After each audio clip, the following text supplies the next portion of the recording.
So in the midst of COVID-19 and the pandemic that's sweeping across the world, fear and anxiety is something that's common to many of us. Being able to manage that and continue on with our lives is one of our challenges. So I'm delighted to be joined today by Jane Beaumont. Jane has been a part of the Emerging Leaders for 8 years, 20 years experience as a teacher, experience as a mental health therapist, play therapist for children, and is the designer, creator and trainer of the Emerging Leaders teacher and child leadership program called Lead Now. Jane, thank you so much for joining us. Thanks, Steve. Look, there's a lot going on in the world right now, and stress, anxiety is kind of part of that. But first of all, is that okay? Is that normal? Yes, I would say it's utterly normal that we would feel in a state of high stress, all of us. And with my kind of propensity to the work I've done with children, I would like to say that children are feeling huge amounts of stress and uncertainty. They are very stressed too. And it's easy to often just think, oh, they're just being naughty or they're playing up. But this is their way of saying, I'm as stressed as you and I don't know what to do with how I'm feeling. So yeah, it's very normal. Jane, I remember a few years ago, I was in a training session that you ran, and it really helped me to understand when I'm anxious, stressed, under pressure, that my mind doesn't seem to function, my brain doesn't seem to function as well as it does on a day-to-day basis. And you used a brilliant visual example to help me understand the kind of actually what's going on. So I'd love for you just to be able to explain that for those that are listening in. I just found it so helpful personally, and I think whether we're a child or an adult, this is just a brilliant way of understanding the mechanics of what's going on. So when a brain is functioning and it's working well, help us understand the various bits of it and how they all work together. Yeah. Well, just to give you a little background on that, as I was working with children as a therapist, I would obviously see children coming to the therapy room in a very stressed and anxious state, and often on the point of being out of control completely. And I was looking for a way of really helping them. What image could I use? How could I give them a little glimpse into what was going on inside their troubled head in a way that was accessible? So I came up with this little idea of the brain being, if you like, two types of animal, a cat and an owl, just to illustrate the emotional brain, the limbic brain, and the more thinking, more cerebral brain, the prefrontal cortex. So we had the emotional cat brain, and we had the thinking, wise owl brain. And the more I used this and developed it, I found that it was really helpful for children because they could get a little glimpse into the chaos and what felt like complete madness that was going on inside their heads, and that they felt totally sort of controlled by.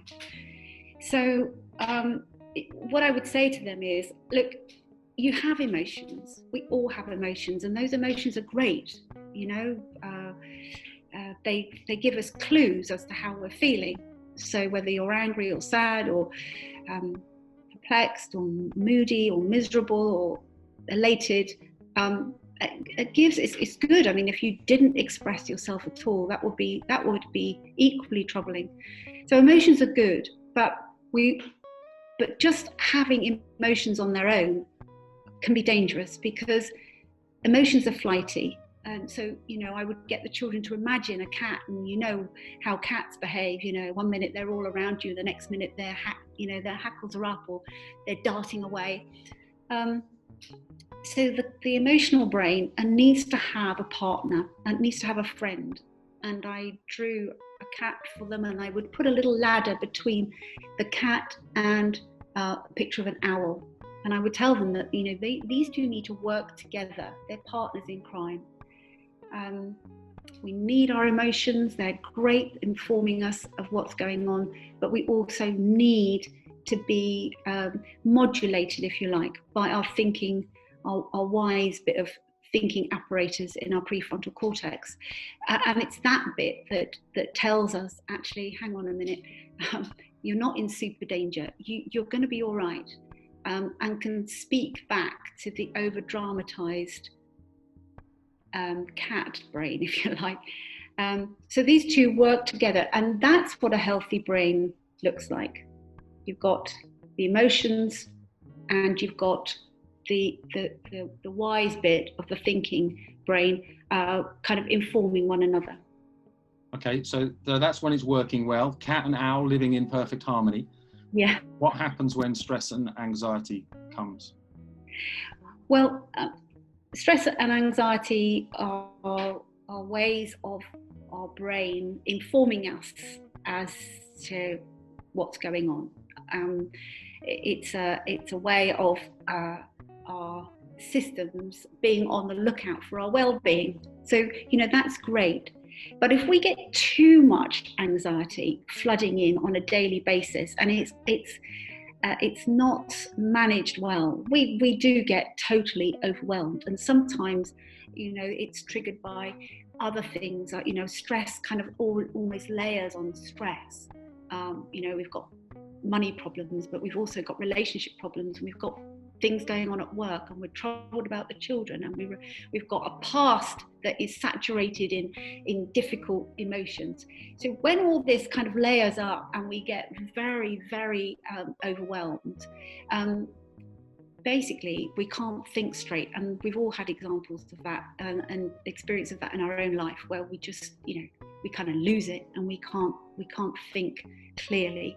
And that's basically our thinking brain sort of takes vacation and goes. And that's very difficult, because we then have, if you like, we have like a cat brain that's drowning in cortisol, the stress hormone.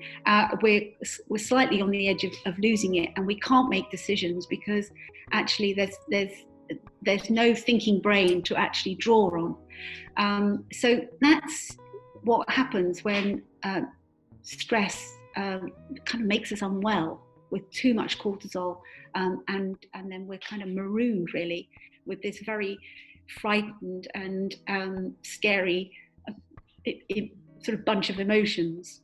And that was the image that I found really helpful, in terms of this idea of, a cortisol flooding into the room, that freaking the cat out. The cat kind of goes, ah, like that. And then the owl goes, whoa, I'm not staying here, and flies off out the window, kind of thing.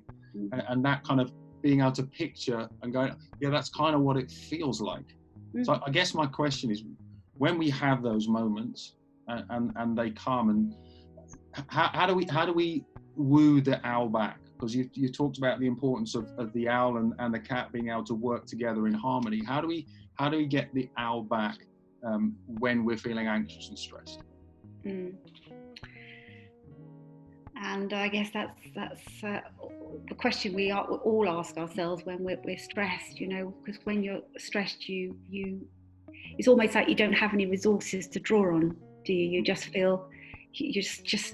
feel like you're drowning, and nothing makes sense, and there's nothing to cling on to. So is there anything we can do? Yes, there is. There are lots of things we can do. The wonderful thing, and I used to see it in the therapy room, when the child came and they were super stressed, we'd start playing, and as soon as a child started playing, their cortisol started to come down. Even children who had completely lost it in the classroom, might have just, been throwing chairs or shouting, or, being super distressed. They'd come into the room, they'd see the toys, they go straight to them, and they start playing. So the principle of play is really one that follows through right into adulthood, and whatever that looks like for you. It could be running, it could be dancing, it could be just any making and creating, any craft work, it could be gardening, and being with people that you love, having somebody hug you, hold you, someone you trust, doing breathing exercises, and all of that stuff we know it works, don't we? We've had experience of, it starts to bring this intense anxiety and stress and this over racing brain that just can't let go. We have to quickly get ourselves to that place. It's not in a place of verbal talking. It's a right-brained activity where soothing can begin to take place. Which is why I guess at the end of a stressful day, I'll go out for a run and I come back and I feel better. Yes, yeah, and that's a great place to start. Okay. It's a way of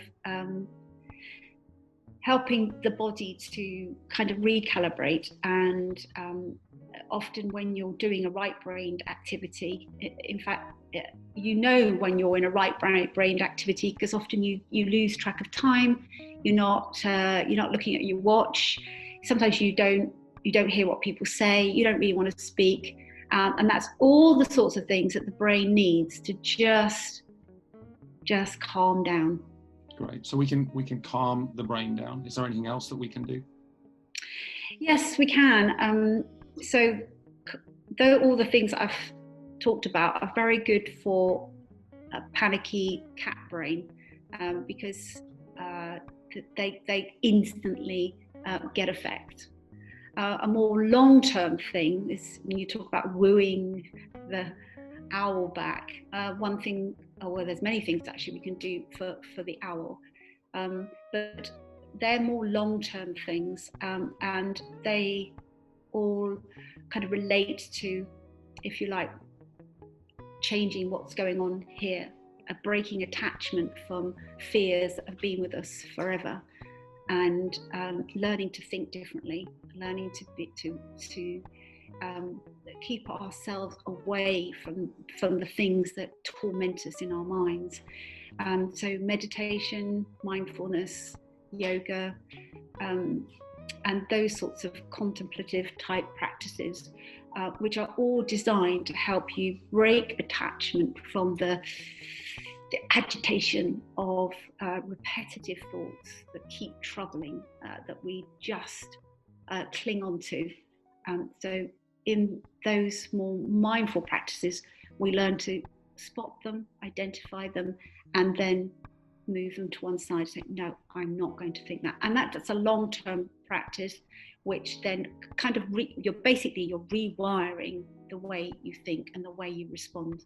That kind of strengthens the owl, gives the owl confidence, so that the owl stays while these other activities are happening, the calming, the running, the dancing, the other things. So it's a top-down and a bottom-up approach to work on a stronger mental health. Brilliant. Jane, thank you so much. Friends, I hope you found it helpful. I know I have been reminded again of the realities of this. As we face the challenges that we do, remember, pay attention to the cat, all right, and then continue to find ways to be able to strengthen the owl, and do those practical things that we can do, whether it's going for a run, listening to music, singing a song, playing your guitar, like Jane, doing some amazing artwork, doing some crafts, but then also being able to work on building the strength through mindfulness, meditation, yoga, whatever that might be, that will help you to be able to strengthen that thinking side of your brain as well. Jane, thank you so much. Really helpful, really practical. Great. Thanks, Steve.